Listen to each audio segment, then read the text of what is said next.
வாங்க, welcome to Sai Gandhi kitchen. இன்றைக்கி நாம் கனவா மீனை வந்து எப்படி க்ளீன் பண்ணுறது அப்படின்னு பார்க்க போகிறோம். இது வந்து ரொம்ப உடம்புக்கு ரொம்ப ப்ரோட்டீன் அதிகம், நிறைய சத்துக்கள்லாம் இதில் இருக்குது. இது வந்து எப்படி நம்மளே வீட்டில் க்ளீன் பண்ணுறது, நம்ம கடையில் அவங்க செஞ்சு கொடுக்கறத விட நாம் எப்படி ஈஸியாக பண்ணுறது அப்படின்னு கற்றுக்கலாம் வாங்க. இன்றைக்கி நான் அதுக்காக ஒரு 1/2 கிலோ மீன் வந்து இந்த கனவா மீன் வாங்கிட்டு வந்திருக்கேன். இது வந்து எப்படி பண்ணுறதுன்னு செய்கிறேன் பாருங்கள். முதல்ல என்ன பண்ணால் அப்படியே தண்ணியில் கொட்டி அலசி அள்ளி ரெடியாக எடுத்து வச்சுக்கணும். ஏன்னா இதில் இந்த மை மாதிரி ஒன்று இருக்கும். அதனால் நல்லா ஃபஸ்ட்டு தண்ணியில் ஊற்றி எடுத்து இந்த மாதிரி வச்சுட்டு இந்த மீனை வந்து இப்படி எடுக்கணும். உள்ள தலை இருக்குது இல்லையா, இதை அப்படி எடுத்துடணும். தனியாக எடுத்துட்டு இதை வந்து ஃபுல்லாக இந்த தோல் எல்லாத்தையுமே எடுக்கணும். நம்ம வந்து அவங்க க்ளீன் பண்ணி கொடுக்குறப்ப இதெல்லாம் எடுக்க மாட்டாங்க ஒரு சில பேர். நம்ம வந்து வீட்டுக்கு செய்கிறப்ப இதெல்லாம் நம்ம நீட்டாக சுத்தமாக செய்யலாம். நாம் க்ளீன் பண்ணுறது தான் நமக்கு நல்லது. செய்கிற ஃபுட்டு வந்து ஆரோக்கியமாக இருக்கணும் அப்படின்னா நாம் செய்யணும். இதை க்ளீன் பண்ணுறத இப்படி உள்ளதை எடுத்துகிட்டு உள்ளே ஒரு இது மாதிரி இருக்கும், ஒரு பிளாஸ்டிக் மாதிரி ஒன்று இருக்கும். அதை எடுத்துகிட்டு அதுக்கப்புறம் இந்த உள்ள கொழுப்பு மாதிரி இருக்கும், அந்த குடல் இருக்கும். அதை எடுத்துருங்க. எடுத்துகிட்டு தண்ணியில் அப்படியே அலசிட்டு இந்த தோலெல்லாம் இப்படி உரிச்சிங்கனாலே வரும். இதெல்லாம் அப்படி எடுத்திங்கன்னா வரும்.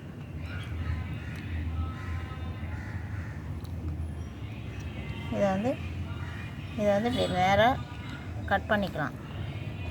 நேராக கட் பண்ணிட்டீங்க அப்படின்னா ஷீட்டு மாதிரி ஆகிடும். இந்த மாதிரி ஆகிடும். நீட்டாக சுத்தமாக வந்துடும், க்ளீனாக வந்துடும்.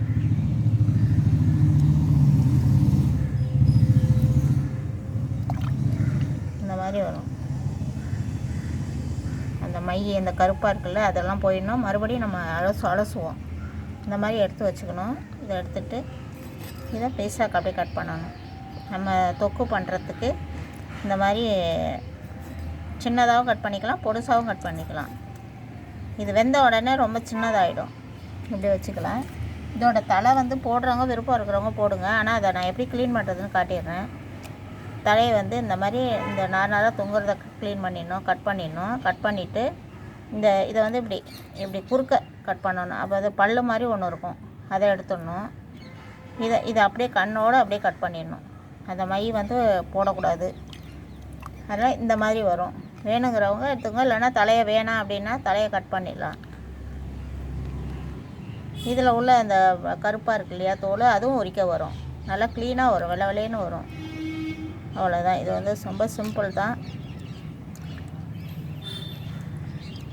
அதே மாதிரி ஏற்கனவே நான் அந்த மாதிரி க்ளீன் பண்ணி வச்சுருக்கேன்.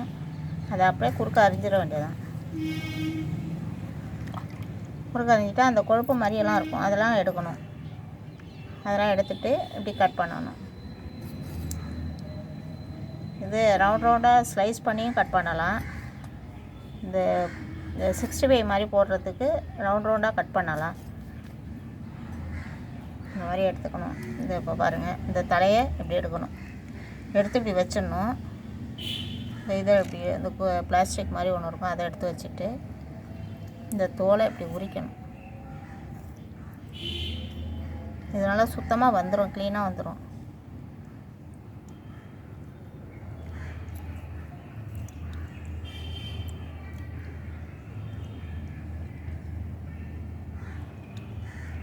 இந்த மாதிரி எடுத்துடணும். இது எல்லாமே எடுக்கிறதுக்கு வரும். ரொம்ப நீட்டாக செய்யலாம். நம்ம அவங்க கடையில் செஞ்சு கொடுக்குறத விட, மீன்காரங்க செய்கிறத விட நம்ம வந்து வீட்டில் செஞ்சால் நம்ம பசங்களுக்கு வந்து திருப்தியாக கொடுக்கலாம். அவங்க எப்படி பண்ணாங்க என்ன நமக்கு தெரியாது. அதனால் இப்படி கூட கட் பண்ணலாம்.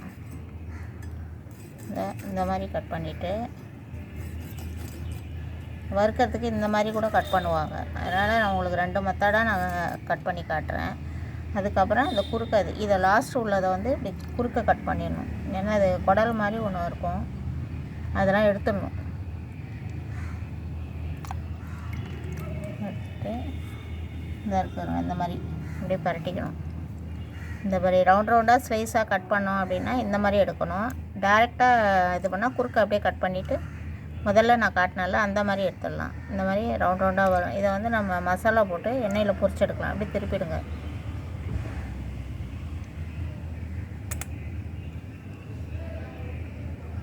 இது ரொம்ப இது செய்யணும், பார்த்து செய்யணும்.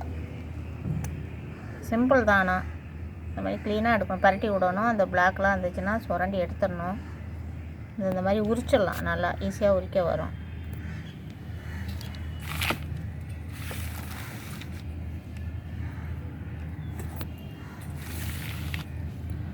இந்த தலை அந்த போடணும் அப்படின்னு நினைக்கிறவங்க, தலை வேணும் அப்படின்னு சாப்பிட்டு பழக்கம் இருந்துச்சு அப்படின்னா இது பண்ணலாம். இதை வந்து இப்படியே கட் பண்ணிடலாம். அந்த மை மாதிரி ஒன்று இருக்கும், அது அது எடுத்துக்கக்கூடாது.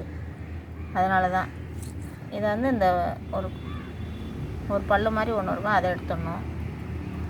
அவ்வளோதான், ரொம்ப சிம்பிள் தான். இந்த நாராக தொங்குறதெல்லாம் கட் பண்ணிடலாம். ஏன்னா நம்ம ஃப்ரை பண்ணும் போதோ வறுக்கும் போதோ ஒரு மாதிரி டிஸ்டர்பாக இருக்கும். இதுலேயும் உள்ள தோலையும் எடுக்கணும்.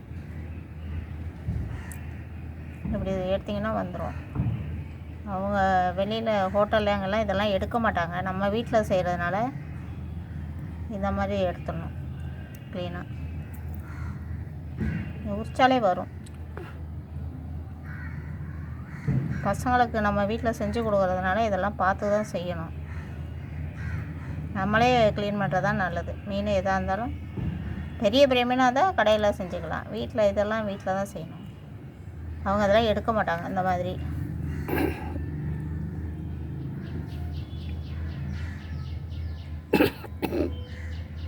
இந்த தோல் வரும், அப்படி எடுத்தால் வரும், நீட்டாக வரும். மறுபடியும் ஒரு தடவை க்ளீன் பண்ணுவோம்ல நம்ம, அப்போ வந்து கொஞ்சம் கொஞ்சம் இருக்கிறதையும் எடுத்துடலாம். இப்போ வந்து ரஃப்பாக எடுக்கிறோம், மறுபடியும் அலசுவோம்ல, மறுபடியும் கடைசியில் கல் உப்பு போட்டு நீங்கள் நல்லா தேய்ச்சிங்க அப்படின்னா வந்துடும். ஒரு மண் சட்டியில் போட்டு கல் உப்பு போட்டு தேய்ச்சி எடுத்துட்டிங்க அப்படின்னா வந்துடும், ஈஸியாக வந்துடும். அவ்வளோதான், நல்லா வெள்ளையாக வந்துடுச்சு, நீட்டாகிடுச்சு.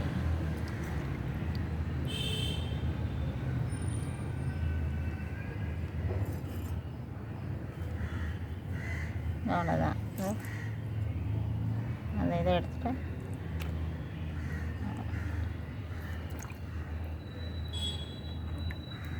தலை போடுறவங்களுக்கு இது தலை போடலை அப்படின்னா அப்படியே எடுத்துகிட்டு கூட நம்ம செய்யலாம். இந்த நடுப்புற உள்ள இதை எடுக்கணும், குறுக்க இப்படி கட் பண்ணணும். இப்படி கட் பண்ணால் அந்த கடைசி வரைக்கும் அந்த குடலெல்லாம் எடுத்துடலாம், ஈஸியாக எடுத்துடலாம்.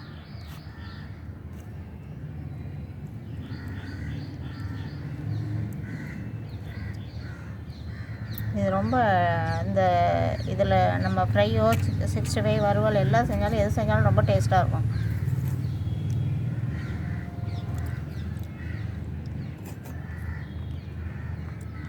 கட் பண்ணணும்.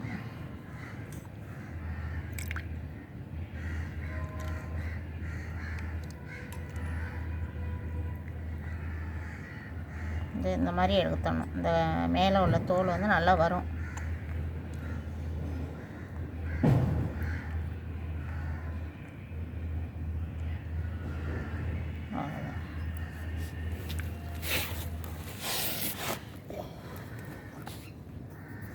குறுக்க அப்படி கட் பண்ணிடணும், அவ்வளோதான். இது உள்ளது.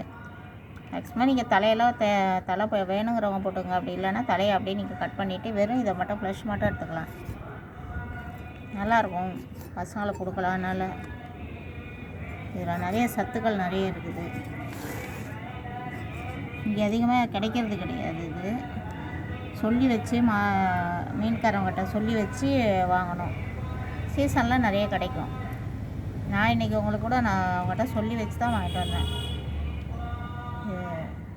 உடம்புக்கு நிறைய சத்துக்கள்லாம் இருக்குதுன்னு அது அதிகமாக இதை வாங்கி சாப்பிடுவாங்க, நிறைய பேர் சாப்பிடுவாங்க. ஒரு சில பேருக்கு இதை க்ளீன் பண்ண தெரியாது, அதனால் வாங்க மாட்டாங்க. அவ்வளோதான்.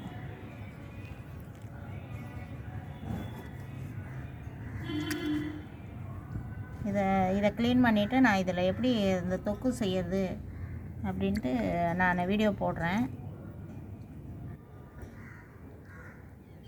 நல்லாயிருக்கும், டேஸ்ட்டு சூப்பராக இருக்கும். பசங்களுக்கு கொடுக்கலாம்.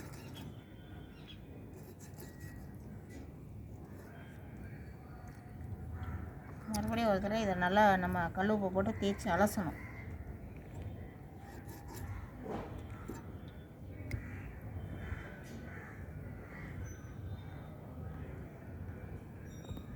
அவ்வளோதான். கல்லுப்பு போட்டு தேய்க்கிறப்ப இதெல்லாம் வந்துடும்.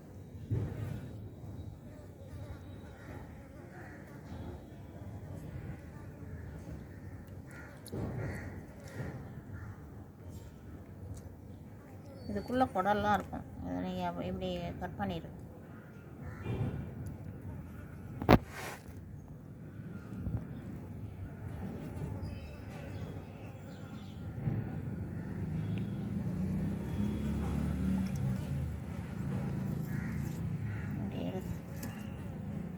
இது உள்ள எவ்வளோ குடல்லாம் இருக்கும் எடுக்கணும்.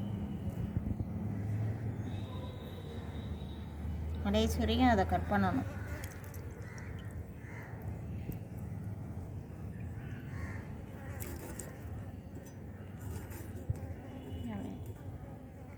இன்னும் எவ்வளோ பொடியாக வேணாலும் நறுக்கிக்கலாம். ஆனால் இது வெந்த பிறகு ரொம்ப கம்மியாயிடும். அதனால் மீடியமாக தான் இதை கட் பண்ணணும். ரொம்ப சின்னதாக கட் பண்ணிட்டோம் அப்படின்னா இது பண்ண முடியாது. ரொம்ப சுருங்கிடும். குக்கரில் போட்டு வேக வைக்கிறப்ப இது ரொம்ப சுருங்கிடும்.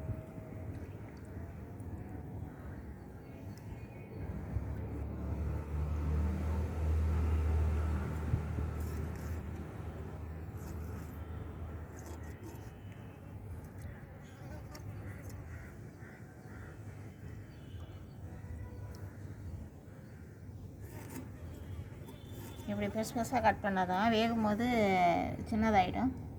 நீங்கள் 65 போடும்போது இது வந்து ரொம்ப குட்டி ஆகிடும் மசாலா போட்டு.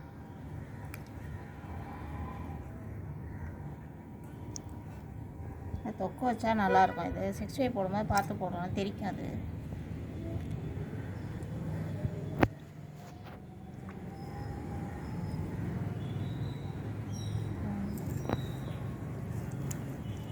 அடி வரைக்கும் அப்படி எடுக்கணும். இப்படி எடுத்தால் தான் அது அடியில் குடல் இருக்கும்.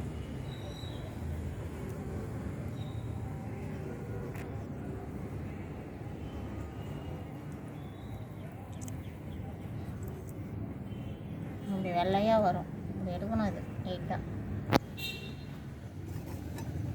இதை அப்படி நம்ம மறுபடியும் ஒரு தடவை கழுவோம். அது இது உங்கள்கிட்ட காட்டுறதுக்காக நான் கட் பண்ணி வைக்கிறேன்.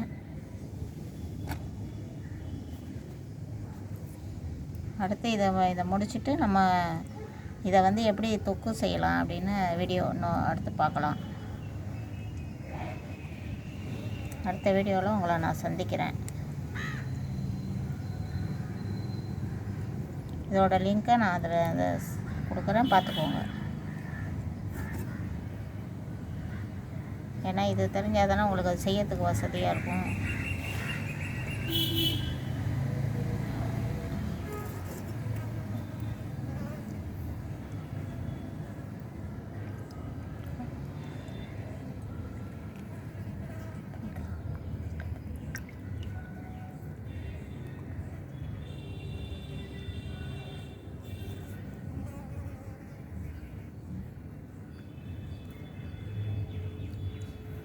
நான் போடுற வீடியோஸ் எல்லாமே உங்களுக்கு யூஸ்ஃபுல்லாகவும் உங்களுக்கு பயனுள்ளதாக தான் இருக்கும்.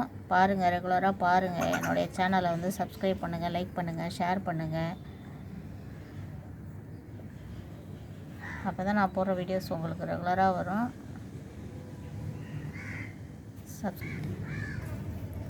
ஆரோக்கியமான உணவு மட்டும்தான் நாங்கள் வந்து உங்களுக்கு செஞ்சு காட்டிகிட்டு இருக்கோம். ஒரு தடையும் அதில் மட்டும்தான் நாங்கள் கவனம் செலுத்துகிறோம். இதை நீங்கள் பாருங்கள். சப்ஸ்கிரைப் பண்ணிவிட்டு இந்த ஆள்கிற பெல் சிம்பலை கிளிக் பண்ணுங்கள். அதான் நான் ரெகுலராக நான் வீடியோ ஸ்நாக்ஸு எல்லாமே போடுறேன். ஈவினிங் ஸ்நாக்ஸு, காலையில் மார்னிங்கில் வந்து இந்த மாதிரி ரெசிபிஸ் போடுறேன். வித்தியாசமான ரெசிபிஸ் தான். பாருங்கள், டேஸ்ட்டாகவும் ஆரோக்கியமாகவும் இருக்கும். நன்றி, வணக்கம்.